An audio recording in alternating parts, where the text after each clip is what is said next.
अरे बच्चों, कैसे हैं आप सभी। आशा करता हूँ आप सभी स्वस्थ हैं और अच्छे हैं। अब हमने वर्कशीट जो है मिलने लग गई है डिपार्टमेंट शिक्षा निदेशालय की तरफ से, और इन वर्कशीट को हमें साफ सुथरे अच्छे से समझ करके अपनी नोटबुक में करनी है और अपने संबंधित अध्यापक को भेजना है। ये तो शुरू करते हैं। शिक्षा निदेशालय राष्ट्रीय राजधानी क्षेत्र दिल्ली की तरफ से हमें जो वर्कशीट प्राप्त हुई है सामाजिक विज्ञान का, और ये वर्कशीट नंबर 1 है। 1 से स्टार्ट कर रहे हैं हम। तिथि 9 जुलाई 2021 है ये, और कक्षा 8 क्लास के लिए है। विद्यार्थी यहाँ अपना नाम लिखेंगे, कक्षा अध्यापक का नाम लिखेंगे, और उप विषय हमारा है पर्यावरण। पर्यावरण के बारे में आज हम समझेंगे और जानेंगे। तो देखिए, जो पर्यावरण वर्ड देखा, पर्यावरण क्या है? जो हमारे आसपास का क्षेत्र है, यही पर्यावरण कहलाता है। साधारण शब्दों में अगर समझेंगे, जो हमारे आसपास का क्षेत्र जो आपको दिख रहा है, ये सब पर्यावरण है। अब इसमें पर्यावरण के घटक की बात की जा रही है। तो पर्यावरण के घटक को मुख्य रूप से 3 भागों में बांटा गया है। एक तो प्राकृतिक, और एक मानव निर्मित, और एक मानव खुद। तो प्राकृतिक में क्या आ जाता है? प्राकृतिक में जलमंडल आ जाता है, वायुमंडल आ जाता है, स्थल मंडल आ जाता है, और जैव मंडल आ जाता है। तो इसको प्राकृतिक घटक होते हैं ये। और मानव निर्मित में मानव ने क्या क्या बनाए हैं? बिल्डिंग्स बनाई हैं, पुल बनाए हैं, सड़कें बनाई हैं, स्मारक बनाए हैं, है ना, उद्योग धंधे लगाए हैं। तो ये सब क्या है? मानव निर्मित जो है पर्यावरण के घटक हैं, मानव निर्मित है। ये सब मनुष्य ने बनाए हैं। और जो मानव खुद क्या है? स्वयं खुद एक व्यक्ति है, परिवार है, समुदाय है, धर्म है, सीखने के लिए शैक्षिक जो स्थल है ना, विद्यालय है, कॉलेज, ये सब क्या है? ये क्या बोलते हैं? ये सब क्या है? उसके स्रोत हैं जो पर्यावरण के घटक हैं और मानव में आ जाते हैं। क्या है? राजनीतिक स्थिति जो है उसकी क्या है? ये मानव है। तो ये सब पर्यावरण के घटक कहलाएंगे। पर्यावरण घटक को आपने समझा। आगे हम समझते हैं क्या दे रखा है। अपने घर तथा आसपास से प्राकृतिक पर्यावरण, मानव पर्यावरण तथा मानव निर्मित पर्यावरण के 3 उदाहरण लिखिए। तो इनमें उदाहरण लिखने हैं। ये जो पहला क्या दे रखा है? प्राकृतिक पर्यावरण। तो यहाँ पर 1, 2 और 3 उदाहरण हमें कम से कम लिखने हैं। तो प्राकृतिक पर्यावरण में अभी हमने ऊपर समझा। तो प्राकृतिक पर्यावरण में हमारे आसपास का जो, हम आँखें खोलेंगे अब और आसपास देखेंगे तो हमें क्या नज़र आएगा? हमें जो भी नज़र आएगा वो या तो प्रकृति ने हमें दिया है या तो मानव ने खुद बनाया है। तो जैसे यहाँ पे क्या लिखना है? प्राकृतिक पर्यावरण। प्राकृतिक पर्यावरण में क्या आएगा यहाँ पर? बताइए। वायु। आप वायु लिख सकते हैं, ये भी तो प्राकृतिक ने हमें दिया है। यहाँ पे क्या लिख सकते हैं आप? और यहाँ पे क्या लिख सकते हैं? तालाब। तालाब क्या है भाई? प्रकृति ने रखा है। नदी लिख दीजिए, यहाँ पर नदी लिख दीजिए, नदी, तालाब। और आगे कुछ लिखना है यहाँ पर, पहाड़ लिख दीजिए, पहाड़। ये सब क्या है? प्रकृति ने हमें दे रखा है। पेड़ लिख दीजिए, जीव जंतु लिख दीजिए, ये सब क्या है? प्राकृतिक पर्यावरण है। तो 3 लिखने थे, मैंने आपको इतने सारे बताए। दूसरा क्या है? मानव निर्मित। मानव निर्मित, मानव पर्यावरण। मानव पर्यावरण की बात की जा रही है, मानव निर्मित नहीं। मानव निर्मित नीचे है, मानव पर्यावरण। मानव पर्यावरण के अंतर्गत क्या आ गया? स्वयं। स्वयं यानी कि खुद, आप खुद हैं। मानव पर्यावरण में क्या जाते हैं? परिवार आ जाता है यहाँ पर। यहाँ पे समुदाय आ जाता है, समुदाय, समुदाय, समुदाय आ जाता है। ये सब क्या है? मानव पर्यावरण है।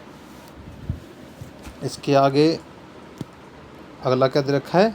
मानव निर्मित पर्यावरण। मानव निर्मित पर्यावरण यानी कि आपके आसपास जो मनुष्य ने बनाई हैं चीज़ें, वो सब क्या है? मानव निर्मित पर्यावरण है। मनुष्य ने क्या क्या बनाई हैं? मनुष्य ने यहाँ पर उद्योग लगाए हैं, तो उद्योग लिख दीजिए यहाँ पर, उद्योग मनुष्य ने लगाए हैं। और क्या दिख रहा है आपको आसपास? बिल्डिंग्स, या इस तरीके से लिख दीजिए, स्कूल लिख दीजिए आप। स्कूल भी तो मानव ने बनाए हैं, स्कूल लिख दीजिए। और क्या लिख सकते हैं आप यहाँ पर? स्मारक। स्मारक मतलब समझते हैं, जो मनुष्य ने बना रखे हैं, जैसे लाल किला, ताजमहल, ये सब क्या है? ये स्मारक है। तो और सड़कें क्या है? मानव निर्मित पर्यावरण है। पुल लिख दीजिए, पुल भी तो मानव ही बनाता है ना। तो इस तरीके से अलग अलग आप लिख सकते हैं। इसके आगे आइए आप। ये देखिए, एक चित्र दे रखा है। जो आप इस चैप्टर को खोलेंगे पर्यावरण, तो उसमें आपको ये दिख जाएगा। तो ये चित्र हमें क्या समझाने की कोशिश कर रहा है कि जल वाला जो क्षेत्र है, इसे हम क्या कहते हैं? जलमंडल। और जो स्थल वाला क्षेत्र है, भूमि वाला क्षेत्र है जिस पर लोग रहते हैं, सड़कें बनती हैं, खेती करते हैं लोग, तो ये क्या है, स्थलमंडल है। और जो वायु वाला क्षेत्र है ये सब क्या है, ये वायुमंडल है। लेकिन इसके अंतर्गत ये तीनों क्षेत्रों को जो जोड़ता है, तीनों क्षेत्रों को जो जोड़ता है, तीनों क्षेत्रों को मिलकर जो चीज़ कहलाती है वो क्या कहलाती है, जैवमंडल कहलाती है। तो इस चित्र में ये समझाने की कोशिश की है, इसको पढ़ते हैं अभी और क्लियरिटी आ जाएगी। स्थलमंडल वह क्षेत्र है जो हमें वन, कृषि एवं मानव बस्तियों के लिए भूमि, पशुओं के चरने के लिए घास स्थल प्रदान करता है। वह खनिज संपदा का भी एक स्रोत है। तो क्या है ये, स्थलमंडल। दूसरा क्या है, जल के क्षेत्र को जलमंडल कहते हैं। अब ये वाला जल वाला क्षेत्र क्या है, जलमंडल है। ये जल के विभिन्न स्रोत, जल के और कौन कौन से स्रोत हैं, नदी, झील, महासागर, जहाँ पर जल इकट्ठा रहता है, विभिन्न जलाशयों से मिलकर बनता है। यह प्राणियों के लिए आवश्यक है। ये प्राणी जो हैं यानी कि हम लोग जो हैं, जीव जंतु और मनुष्य जो हैं, इनके लिए आवश्यक है। तीसरा क्या है, मनुष्य के चारों ओर फैली वायु की पतली परत को वायुमंडल कहते हैं। हमारे आसपास जो सार वायु बहती है, इसमें अलग अलग प्रकार की गैस हैं, तो इस वायु की चादर जो फैली हुई, इसे क्या कहते हैं, वायुमंडल कहते हैं। पृथ्वी का गुरुत्वाकर्षण बल अपने चारों ओर वायुमंडल को थामे रखता है। पृथ्वी में एक गुरुत्वाकर्षण बल है। गुरुत्वाकर्षण बल समझते हैं ना आप, कोई भी चीज़ आप फेंकेंगे हवा में और नीचे धरती पे आ जाती है। क्यों आ जाती है, गुरुत्वाकर्षण बल के कारण आ जाती है।